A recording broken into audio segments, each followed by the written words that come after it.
Hi guys, welcome to the DubTurbo coaching and training program to make sure you guys get the most out of your software. So I'm going to assume you're new, you haven't made beats before, this all looks like it's pretty complex to you. We're going to break it down for you in a bunch of smaller videos. You more intermediate and advanced guys, just try to scoop along and follow what you need to pick up so you understand where the basics are. It works like most other DAWs, but for those that haven't used one before, I'd like to just go over this quickly in this first video to show you the most important aspects of this. Up here is pretty self-explanatory. It's your BPM. Right now it's at 120, and if you turn our metronome on, which is right here, you'll get a tick. If I press play right now, you'll hear a tick at 120 BPM. Okay, it's over a blank canvas, nothing's in there. That just gives you sort of a metronome to follow and bob your head to figure out how fast you want your beat. Right here are your most important tools: your arrow, your pencil, your eraser. These other buttons don't worry about for now, and these are also self-explanatory. We'll go into them in a moment.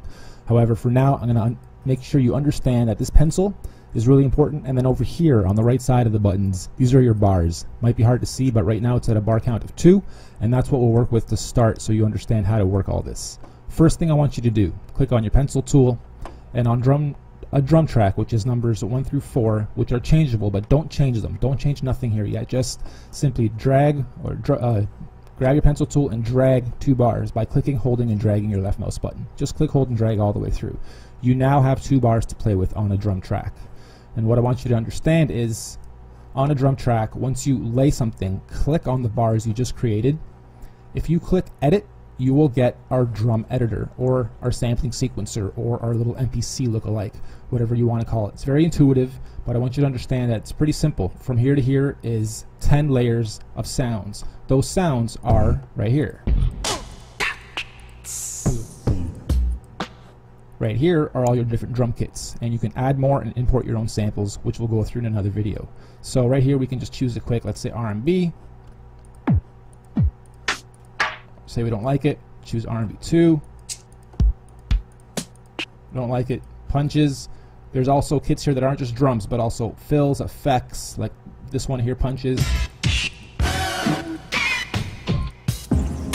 Okay, so a bunch of wicked samples that have all been customized just for DubTurbo. Nothing here has been scooped or taken from Google or anything. We made all these in-house, altered them, affected them, stereo imaged them, so all the drums are wicked. It'll be easy for you guys to build the beats and make them sound really professional right from the start because you're working with wicked samples. So here, what we'll do is same thing.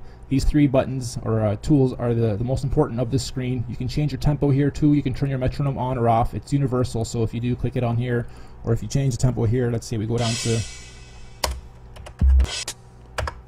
What you heard there was me pressing the keyboard and it triggered our sounds. So I'll point that out right now. 1 through 10 on your keyboard that you type on, okay, is...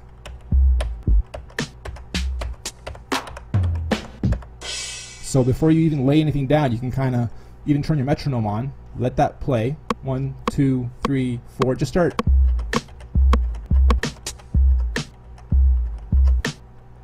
Once you figure out what you kind of want your beat to sound like, you can draw them in, or you can press record, play, and then record them with the keys on your keyboard. Just loop it once, let it go through once. 1, 2, 3, 4, 1, 2, 3, and here we go.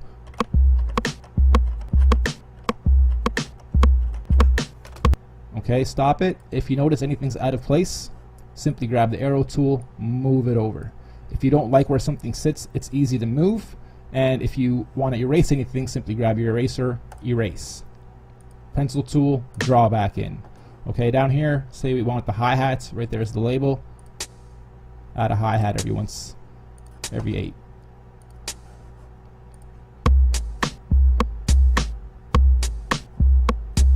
Very simple. Turn the metronome back off and... Okay, now what we'll do is change up this drum kit live. Say we want to see how this pattern sounds just with a different kit.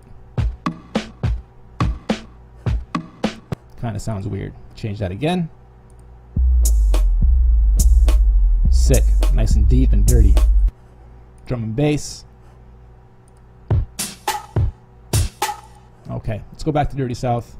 This one sounded nice. We'll close this up. We'll do the same thing on layer 2. Okay, draw your pencil, draw in 2 bars by clicking, holding, and dragging.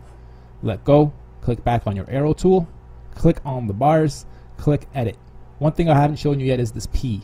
Before you even click edit, you can click P and it'll pull up this same kit source from here in a separate panel. So let's close that, and this is what you'll get. So you can draw in your bars, click on it, then click P, click whatever you want in advance, and you already have your kit here. You can also change kits here. Okay, let's try with this one. So again, we'll do this on the keyboard. 1, 2, 3, 4, 5, 6, 7, and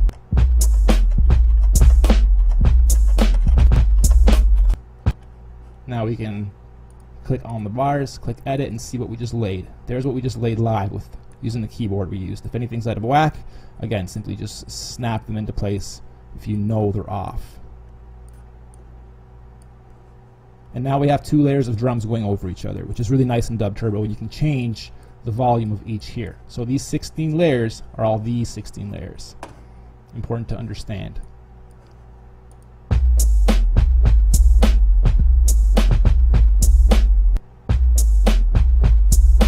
Okay, so there's a quick 2-bar count. Lastly, I'm just going to quickly show you this. Change here by holding, selecting, say we put this to 4. Actually, let's make it 8. Right now we have 2 bars, right? So these are 2 bars. We can simply, holding down the shift on your keyboard that you type on, hold down shift, click, hold, and drag, click, hold, and drag, click, hold, and drag. So if something isn't looping for you properly right off the hop on those first 2 bars or first 1 bar even, simply extend it. Other ways that you can get it to loop properly if there's a little bit of a gap is change just by 1 tempo piece, and that seems to sometimes make the loop snap into place properly. So here we have that same beat altered and duplicated 4 times, and we'll alter 1 next.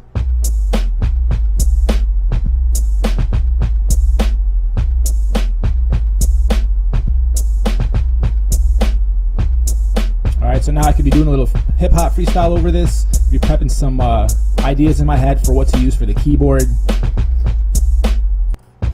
Okay, so now what we'll do is, let's grab one of these guys on layer 1, click edit, and here we can now erase some of this stuff, and I'm only affecting the 2 bars I selected, not affecting everything.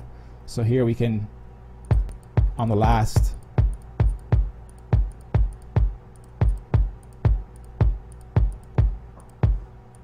we'll have a nice little build up before this drop.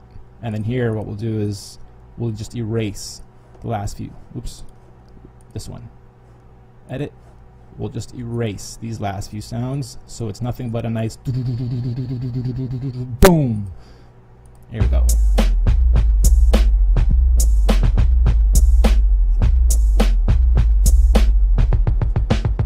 Yeah, I've always been charismatic and tall, gated, dramatic and bald. Double this managing also, I'll choose proof. Rather spitballs about how I'm gathering arsenal, and after your car explodes, I'll drive through on cruise. So there it is, nice and simple beat building. We'll go into the next video, which will talk about the keyboards. Peace.